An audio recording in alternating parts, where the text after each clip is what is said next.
नमस्कार किसान भाइयों, आप देख रहे हो एएसपी किसान सुविधा का ऑनलाइन प्लेटफॉर्म। मैं कृषि विभाग से अनिल कुमार। किसान भाइयों, आज हम बात करेंगे एमएसपी न्यूनतम समर्थन मूल्य के बारे में, जो मिनिमम सपोर्ट प्राइस होता है सरकार का अपनी फसलों का।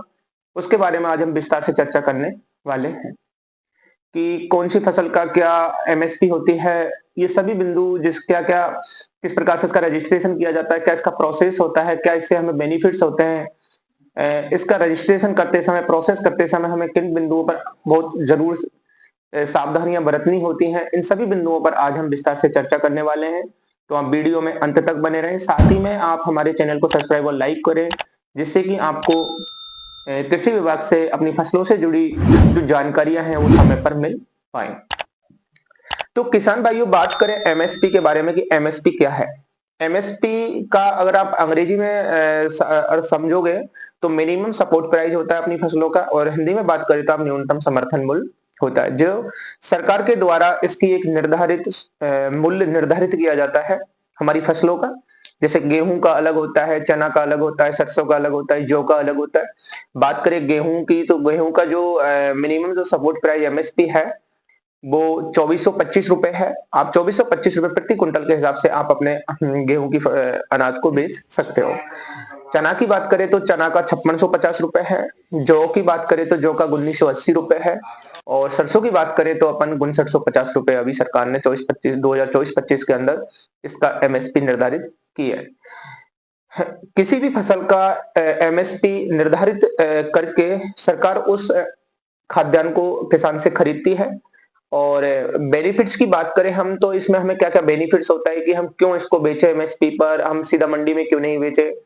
तो किसान भाइयों, कभी कभी बाजार आपने देखा है कि बाजार के अंदर उतार चढ़ाव बहुत ज्यादा हो जाता है। जैसे सरसों आप अभी एमएसपी पे 6000 बिक रही है, और कभी कभी सरसों को 5400 में भी बेचना पड़ता है, 5000 में भी बेचना पड़ता है। तो अगर आप एमएसपी के माध्यम से, न्यूनतम समर्थन मूल्य के माध्यम से अगर आप अपनी फसलों को बेच रहे हो, अपने अनाज को बेचते हो, तो बाजार में कोई भी प्रकार का उतार चढ़ाव हो या फिर कोई भी ज्यादा रेटें गिर गई हो, तो भी आपका जो सरसों है वो उसी रेट में बिकेगी जिस जो सरकार ने उसको निर्धारित किया है। जैसे 5950 रुपए है तो 5950 रुपए में ही आपकी सरसों बिकेगी। 2425 रुपए गेहूं का एमएसपी है तो 2425 रुपए में ही आपकी गेहूं बिकेगा। चना की बात करें तो चना भी आपका जैसे 5650 रुपए है तो 5650 रुपए प्रति क्विंटल के हिसाब से ही बिकेगा, चाहे बाजार में उसकी रेट कम हो गई हो या ज्यादा हो गई हो। तो इसमें हाँ, इसकी जो बेनिफिट्स की बात करें तो यही है कि बाजार में अगर कोई भी प्रकार का उतार चढ़ाव हो तो हमारे किसान भाइयों को कोई भी प्रकार की आर्थिक स्थिति का, कोई भी प्रकार के नुकसान का सामना नहीं करना पड़े, और किसान भाइयों को जो उनका जो अनाज है, उनकी जो फसल है, उनका उचित मूल्य मिल सके। सेकंड बेनिफिट्स की बात करें तो सेकंड बेनिफिट्स में किसान भाइयों, हमारे जो किसान भाई हैं वो खेती करते हैं और खेती को निरंतर करते रहे, मतलब कोई भी प्रकार का एक गैप नहीं हो, उनकी निरंतर आय बनी रहे, उसी लिए एमएसपी को चालू किया गया है। और एमएसपी को चालू करने का सीधा मतलब यही है कि हमारे किसान भाइयों का जो आर्थिक स्थिति है वो कमजोर ना पड़े और उनकी निरंतर आय सुनिश्चित बनी रहे। बात करें किसान भाइयों की, इसकी क्या हमें क्या ऐसा कौन कौन से बिंदुओं पर आवश्यक रूप से ध्यान रखना होता है कि जैसे गेहूं की बात करें अपन, तो गेहूं के अंदर जब आप इसकी कटाई करते हो और भंडारण करते हो तो उस समय आपको इसमें नमी 12% से ज्यादा नहीं रहने देनी चाहिए। अगर आप इसको एमएसपी पे बेचने जा रहे हो तो अगर 12% से ज्यादा नमी है तो इसमें कभी कभी रेटों का उतार चढ़ाव हो जाता है। सेकंड बात करें तो मिट्टी की जो कण होते हैं उनकी कुछ ऐसा गाइडलाइन में है कि 750 प्रति क्विंटल के हिसाब से 750 ग्राम से ज्यादा मिट्टी के कण नहीं होने चाहिए। तो कोई भी प्रकार का अन्य जो खाद्यान्न है, जैसे आप गेहूं की कटाई कर रहे हो तो उसमें सरसों का बीज मिल गया हो, जौ का बीज मिल गया हो, तो वो भी गाइडलाइन के हिसाब से गलत हो माना जाता है। तो आप इन बिंदुओं पर विशेष रूप से ध्यान रखें। अब बात करें किसान भाइयों हम डॉक्यूमेंट्स की, तो आपको कौन सा डॉक्यूमेंट्स लेके जाना होगा एमएसपी पर सरसों बेचने के लिए, गेहूं बेचने के लिए। तो आपको अपना आधार कार्ड लेके जाना होगा, आधार से लिंक जो मोबाइल नंबर है वो लेके जाना होगा, जमाबंदी लेके जानी होगी, और सबसे आवश्यक जो डॉक्यूमेंट्स है वो है गिरदावरी। आपको अपनी फसल की गिरदावरी समय पे करवानी होगी। अगर कभी कभी आपने रजिस्ट्रेशन किया है कि जैसे आपका खसरा नंबर 126 है और आपने 126 खसरा का जो एमएसपी में जो रजिस्ट्रेशन किया है अपनी फसल को बेचने के लिए, वो गेहूं का कर दिया है और गिरदावरी के अंदर उसमें सरसों है अगर पटवारी के माध्यम से उसमें सरसों लिख दिया गया है गिरदावरी करते समय कि इस खसरा नंबर में सरसों है और आपने गेहूं का रजिस्ट्रेशन किया है, तो आपका जो भी रजिस्ट्रेशन है उसको कैंसिल कर दिया जाएगा। आपका जो अनाज है, गेहूं है, चाहे चना है, चाहे सरसों है, वो एमएसपी पर नहीं बिक पाएगा। तो इन बिंदुओं को आपको आवश्यक रूप से ध्यान रखना होगा। समय पर आपको रजिस्ट्रेशन करना होगा। समय पर रजिस्ट्रेशन करने के बाद में आपको एक मैसेज आता है जहां पे भी एमएसपी केंद्र बनाए जाते हैं वहां से कि आप इस तारीख को अपनी जो भी फसल है, अनाज जैसे गेहूं है, चना है, सरसों, उसको लेके आ सकते हो बेचने के लिए। अगर आपके पास मैसेज नहीं है तो कभी कभी एंट्री नहीं दी जाती है बिना मैसेज के, तो आप उस पर ध्यान रखना होगा। रजिस्ट्रेशन करने की बात करें तो रजिस्ट्रेशन अभी गेहूं का तो चालू है, लेकिन चना और सरसों का जो रजिस्ट्रेशन है वो 25 मार्च से चालू कर दिया जाएगा। आप 25 मार्च से चना और सरसों का रजिस्ट्रेशन कर सकते हो। और रजिस्ट्रेशन करने के बाद में आपको एक मैसेज आता है कि आज आप अपनी फसल को लेके आ सकते हो बेचने के लिए।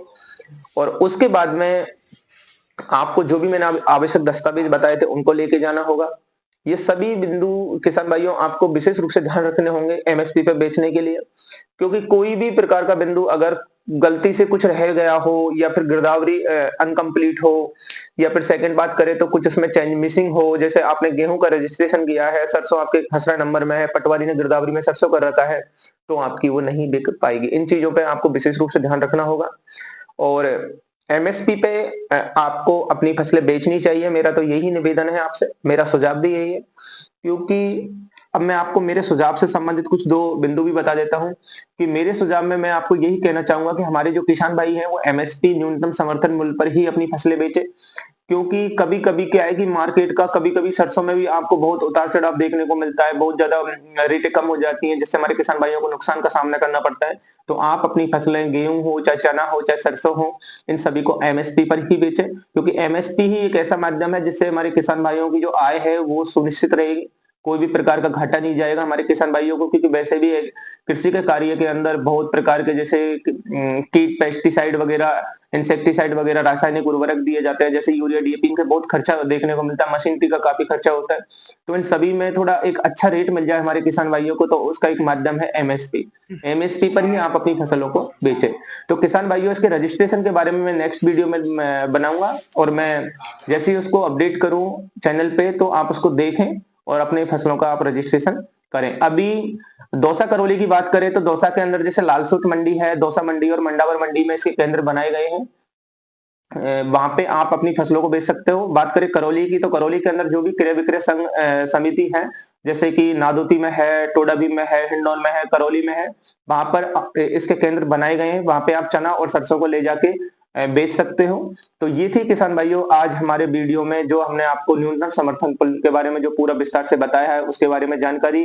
नेक्स्ट वीडियो में हम इसी से संबंधित एक नया वीडियो अपडेट करेंगे, जिसमें एक रजिस्ट्रेशन किस प्रकार से किया जाता है। किसान भाई स्वयं अपने फोन से भी कर सकते हैं, या ई मित्रा के माध्यम से भी आप गिरदावरी ले जाके या जमाबंदी ले जाके अपना रजिस्ट्रेशन कर सकते हैं। उसके बारे में हम नेक्स्ट वीडियो बनाएंगे। तो नेक्स्ट वीडियो आए, जब तक के लिए जय हिंद, जय भारत।